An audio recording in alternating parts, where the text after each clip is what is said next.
The Great Battle on the Volga. Films made by 150 Army cameramen included in this picture. The cameramen who filmed Soviet troops in action were Bakar, Goldbrich, Ibragimov, Katzman, Malov, Arlankin, Paselsky, Vikharev, Goldstein, Kazakov, Khrushchevsky, Mukhin, Ostrovsky, Sotin, and Shadronov, with acknowledgments to the State Film Archives. Scenario, Yuri Smirnitsky, directed by Maria Slavinskaya.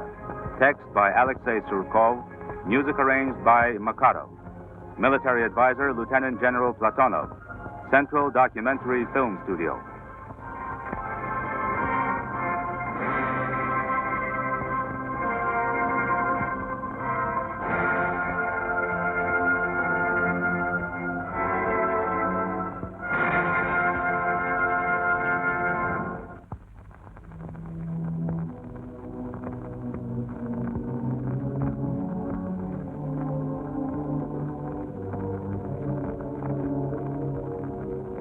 Bow your head, friend. Bow down to this earth that was torn up by shells, mines, bombs. This earth that was once sown with deadly metal.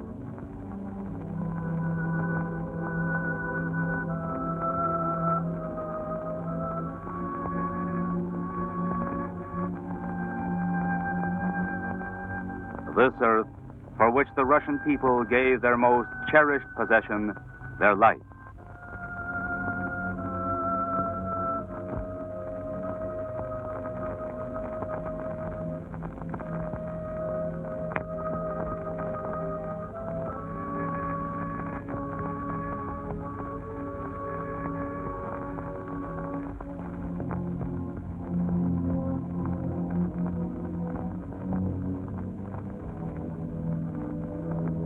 Mamayev Hill.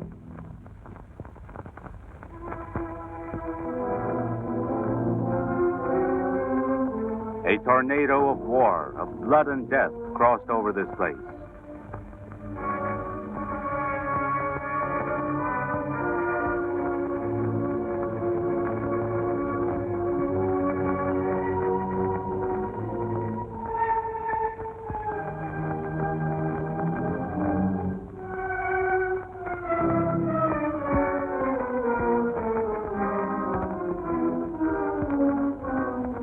Bare your head, friend, when you step on this earth, which people all over the world now hold sacred.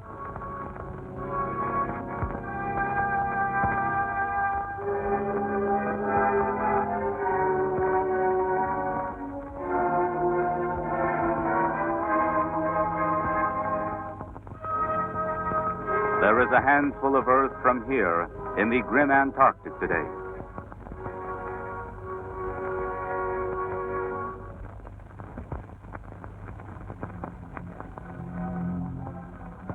History, the people's memory, recalls to us those unforgettable days.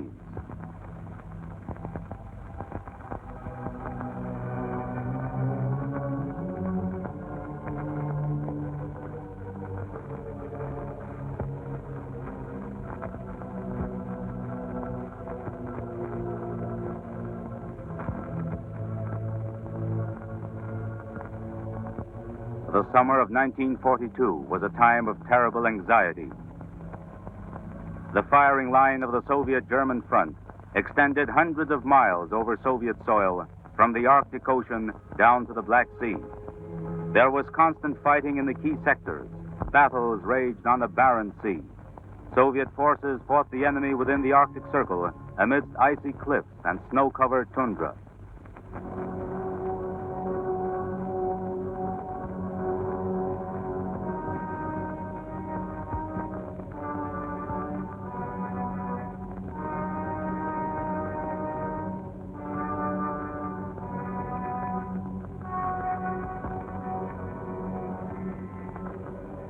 Heroic Leningrad, caught on the iron ring of enemy blockade, repulsed every attack.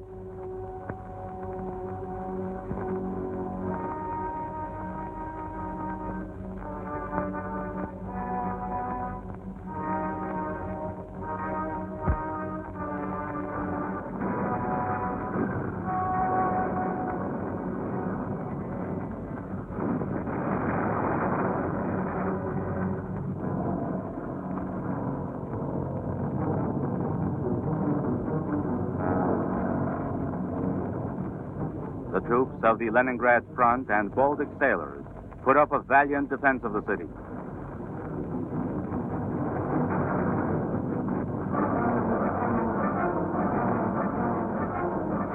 The front crossed through the ancient land of Novgorod. It was there, in the forests of Lake Ilmen, that the Soviet forces wore the enemy out in hard-fought battles.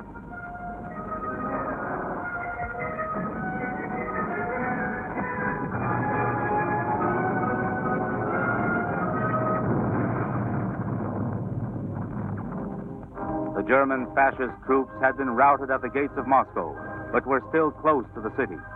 Moscow's streets and squares were alerted.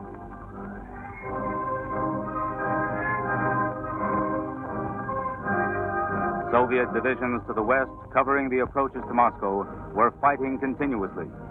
Although the Red Army did not yet have superiority over the enemy, Soviet troops were consolidating the success won in the Battle of Moscow.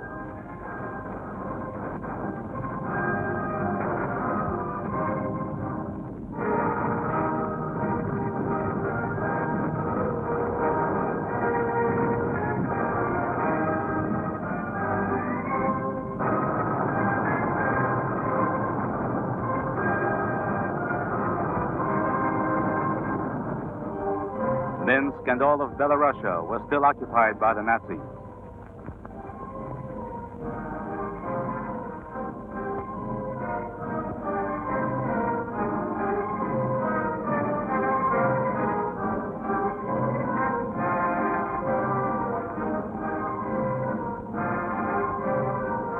Day and night, their heavy jackboots could be heard as the Nazis combed the streets. During the first year of the war, the enemy had captured a large part of the Soviet Ukraine. The wealth created by the Ukrainian people's hard work was plundered methodically and mercilessly. Trainloads of slave laborers, trainloads of food were sent to Germany.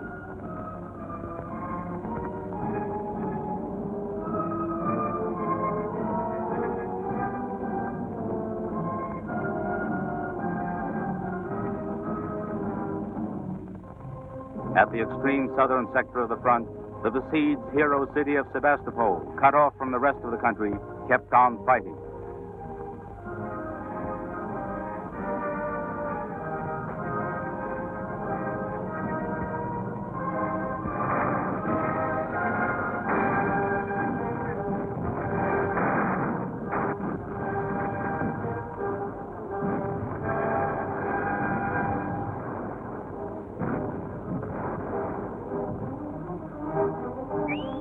Among the city defenders were sailors of the Black Sea Fleet, known for their stalwartness and bravery in action. Months passed, but Sebastopol did not surrender.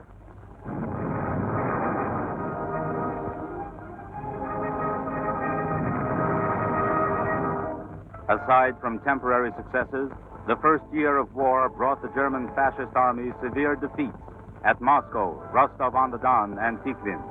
The blitzkrieg against the Soviet Union had collapsed. A long and drawn-out war was now inevitable.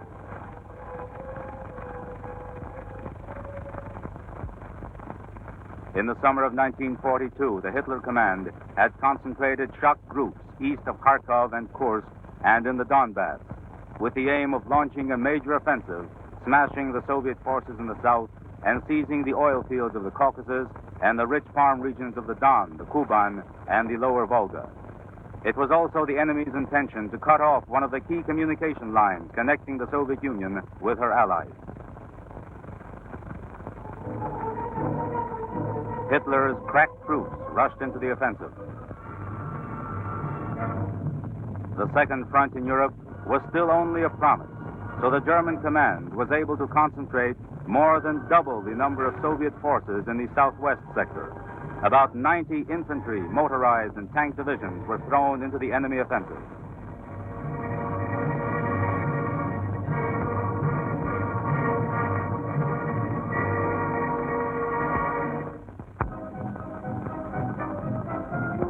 The enemy pressed on towards the Volga and Stalingrad.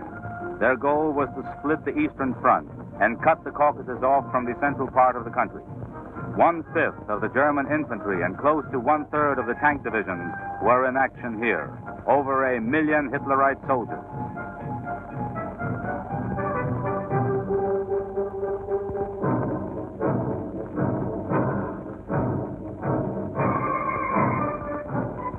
The Fuhrer demanded that his soldiers fight on to victory in the East, and so they marched on and on to their doom.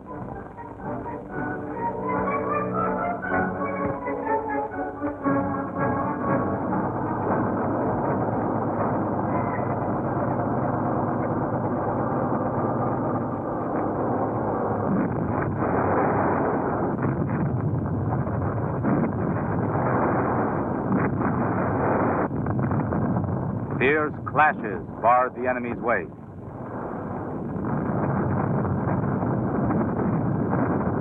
But the German offensive on the southwest sector continued.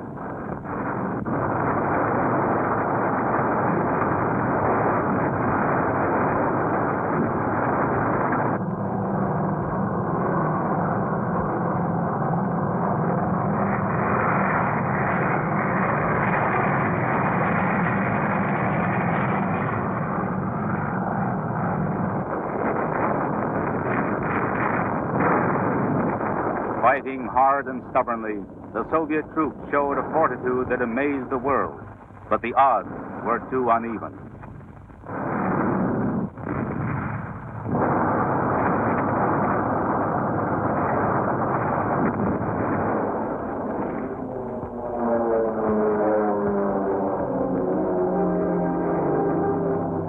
Again, as in 1941, the Soviet people tasted the bitterness of retreat.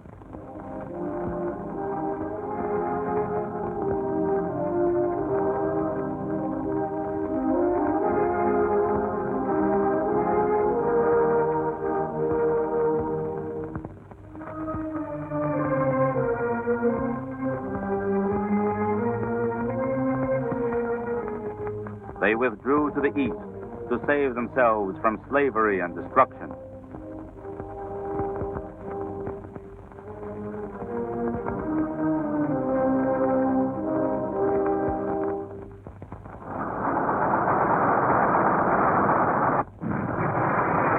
One of the greatest battles of the Second World War began on July 17, 1942.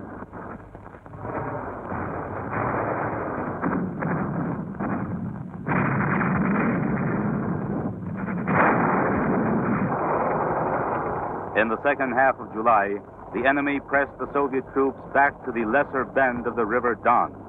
A major battle was fought there in the steppes. The Soviet forces fought valiantly, inflicting heavy losses on the enemy. The Nazis called the road to the Volga the Death Road.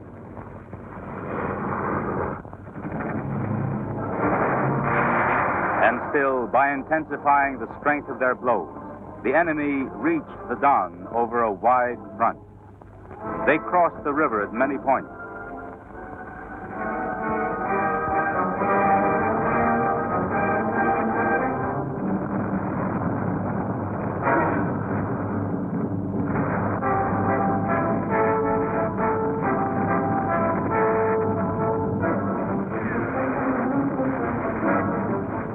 Division after division poured into the steppe country beyond the Don. Meantime, the German fascist command on the Caucasian sector sent units from 3 armies against the forces of the southern front. The enemy was in a hurry to capture the grain of the Kuban, and even more important, the Caucasian oil fields. Bomb blasts and the thunder of Nazi tanks shook the Kuban and Don steppes for hundreds of miles around.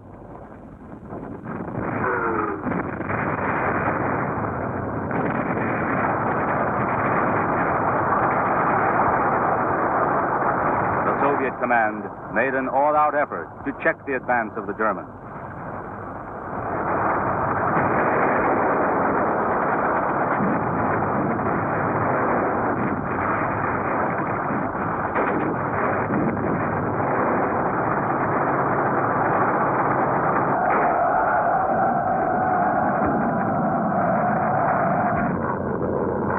that time, the enemy still had the advantage in the air.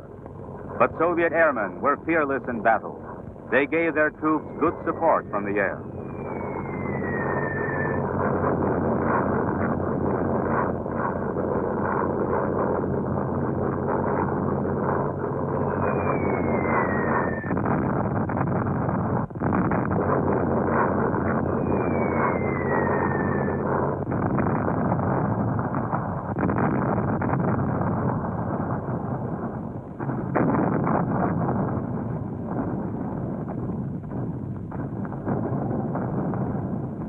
Regardless of losses, the enemy pushed on.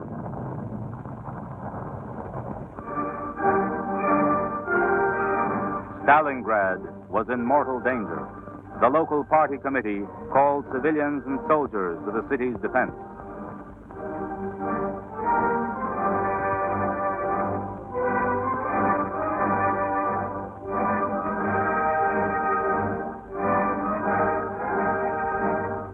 Young and old helped build defenses.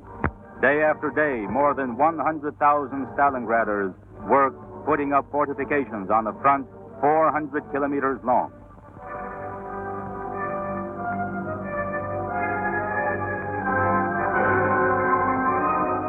Soldiers worked alongside the townspeople.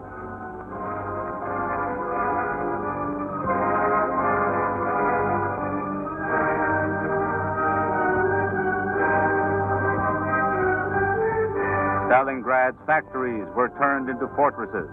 The open house shops of the Krasny Oktyabr works smelted steel for the front. Tanks now rumbled out of the gates of the Stalingrad tractor works. German shock troops headed for the city from two sides. The 4th Tank Army had been turned back from the Caucasian sector and was to attack from the south, but it met fierce resistance from the Soviet forces.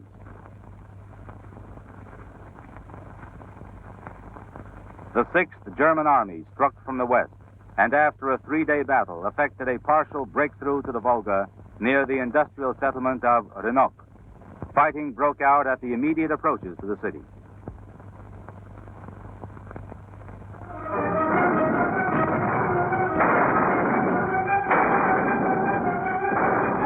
Pressure was increased all along the front. Nazi forces had come right up to the city. They cut off the railway connecting Stalingrad with Moscow.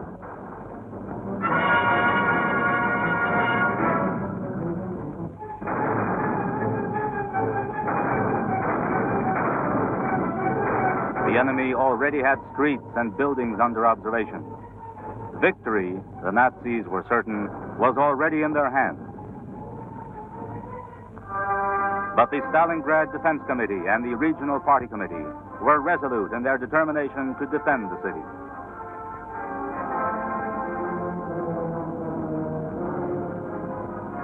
The main role in the defense was played by troops led by General Yeremenko, commander of the front, and military council member Khrushchev.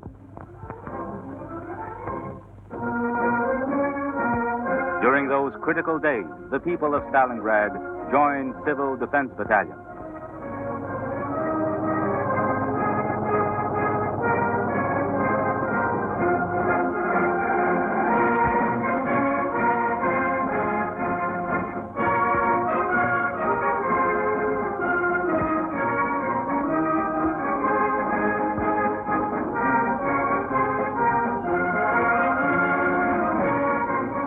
A supreme effort was made to withstand the enemy onslaught.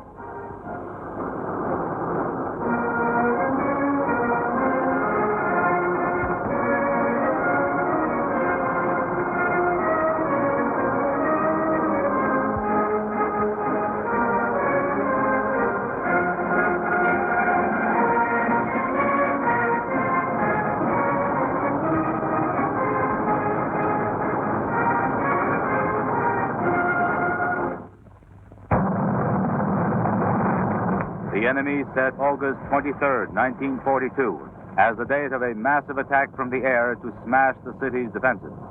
Hundreds of planes with black crosses on their wings carried bomb loads to Stalingrad.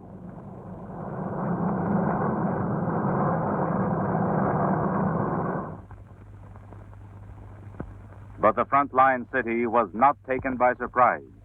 Vigilant watch was kept over the skies above the Volga.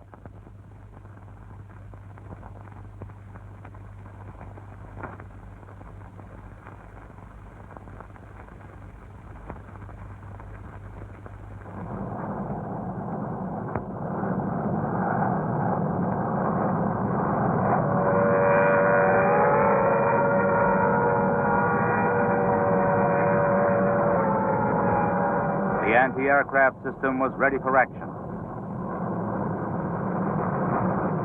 Fighter pilots under General Flukin made bold attacks on German bombers.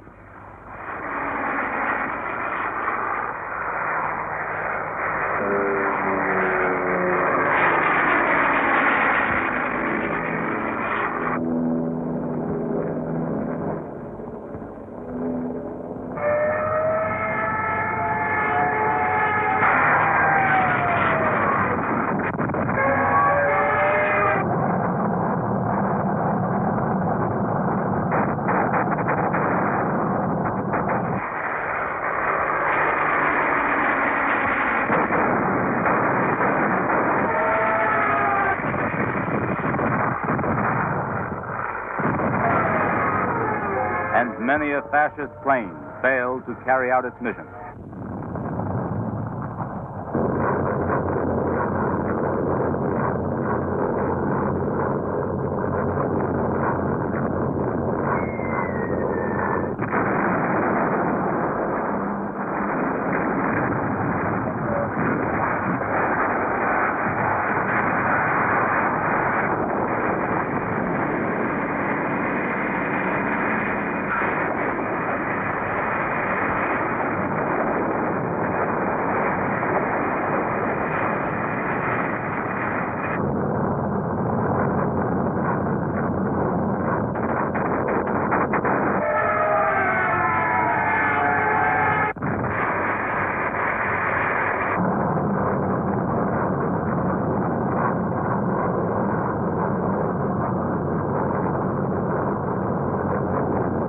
And yet, the enemy triumphed.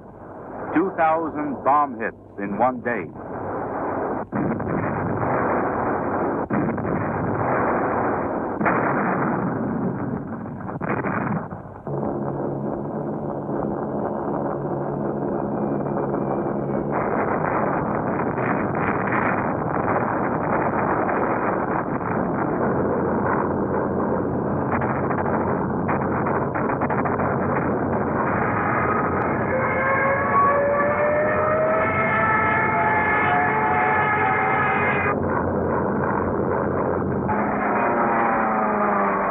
By the end of the day, the Hitlerites had lost 90 planes.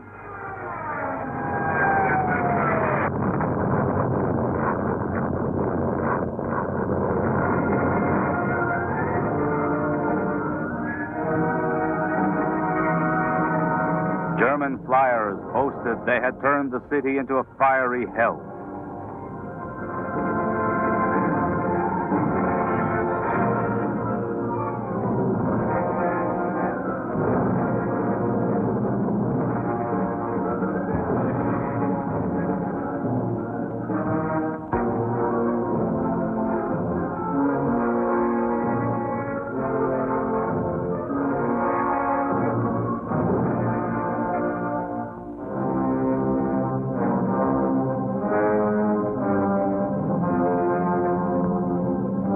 Valor almost beyond human conception was needed to continue fighting after such an air raid. It seemed that not a living soul could have remained amidst these desolate ruins, but that was a mistaken impression.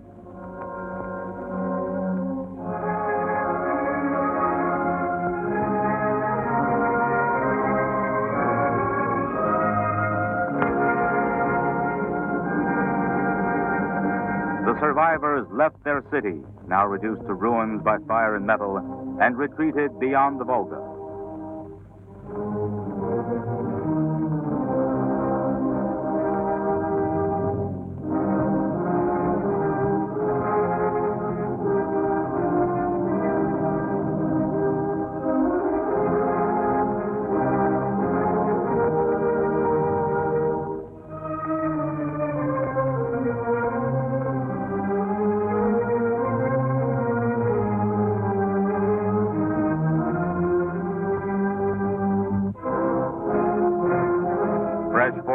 arms and ammunition arrived in the battle area.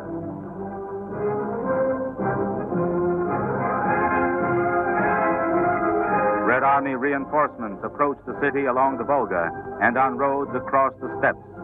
They had been sent to defend the Volga stronghold, and they took up positions on the front line.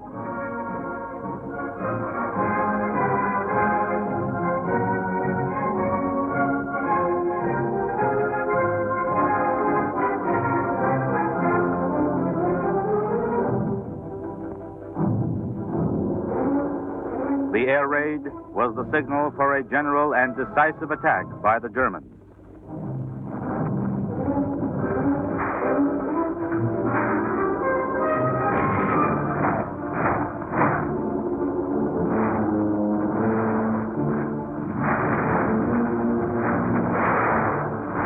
They were in the city and certain of victory.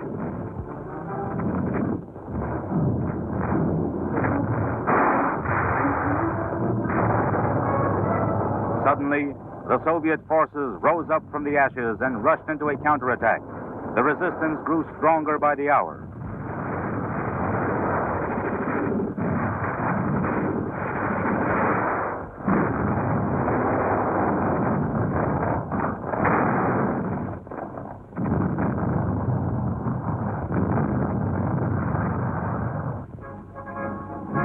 Hitler had congratulated his generals too soon.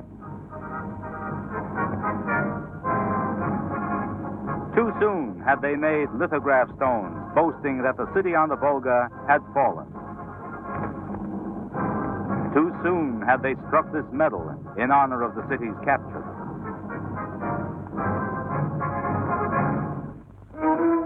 The attention of the world press was focused on the battle on the Volga.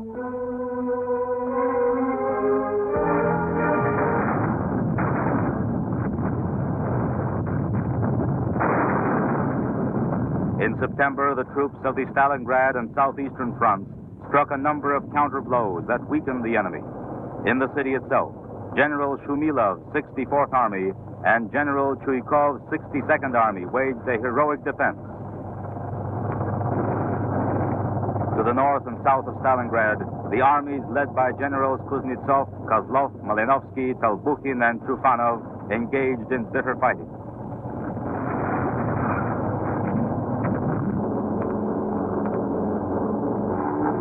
While attacking the Volga stronghold, the Germans also continued their advance on the North Caucasus, whose grain and oil were such a great temptation. Here they managed to press back the Soviet forces and enter Krasnodar.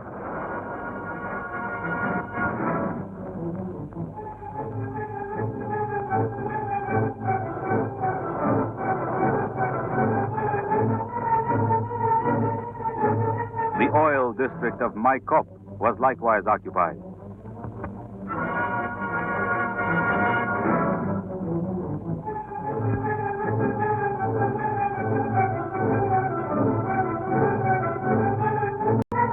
German fascist troops reached the Caucasian mountains with the goal of capturing the passes in the main Caucasian range.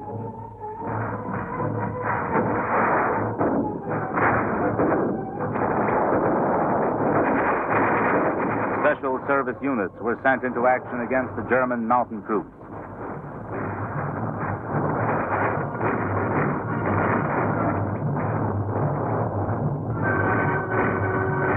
There were fierce clashes high up amidst cliffs and crevices. The enemy's way to the southern slopes of the mountains was barred.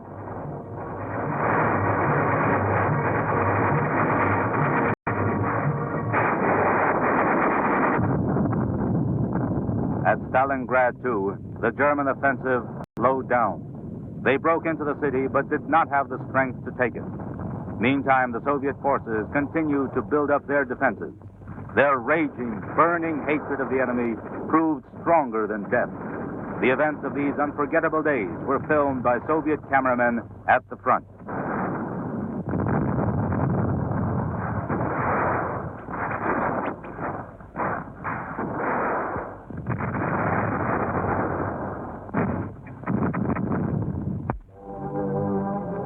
The 62nd Army of the Stalingrad front, which had been squeezed right up to the Volga, fought under unbelievably hard conditions.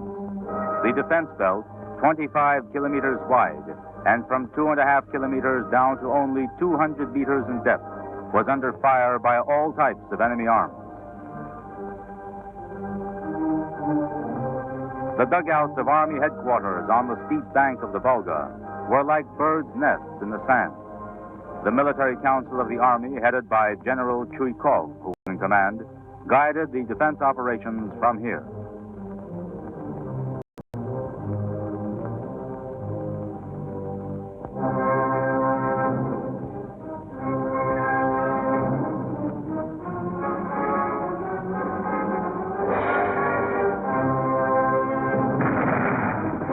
The men of the 13th Guards Rifles Division, commanded by General Radimtsev, were outstanding among the city's defenders for their courage and valor.